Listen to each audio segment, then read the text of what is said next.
Having done Lego Masters for a few years, we're always talking about things that we'd love to do, things that we'd love to take the show in a certain direction. And very early in the piece, sort of season 1 or season 2, we spoke about what it would be like to have overseas teams and get them together.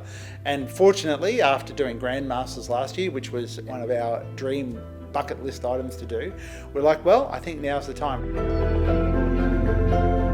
The show's about unbridled creativity. It's just about people making awesome things, and even the process which they go through, of how they come up with ideas, how they make the things that they do, the steps that they take, the conflict of working in a team or the success of working in a team, all of those things together put in a format which is fun. And we don't take ourselves too seriously, obviously, on the show. And not only that, but we're a positive show. We're about reinforcing all of those positive things. If you put all that together, it kind of splurts out as Lego Masters.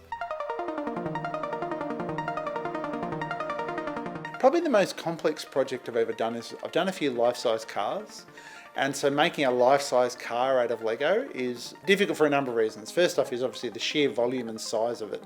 So you talk about hundreds and hundreds of thousands of Lego bricks. And when that's together, that weighs several tons. So moving several tons of Lego around quite precariously at times, you have to think about those sorts of things.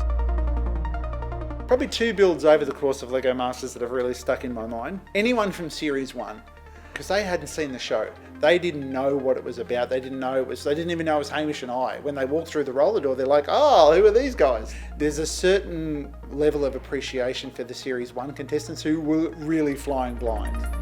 And then there's another one, Scott and Owen, who are the winners of Grandmasters. They did a build in their normal series, not Grandmasters, where they had to make a retro video game, like an arcade machine, and everything just that they got to work in that was mind-blowing. It was called the Strum King, and you were like in a garage band that went up there. It was mind-blowing.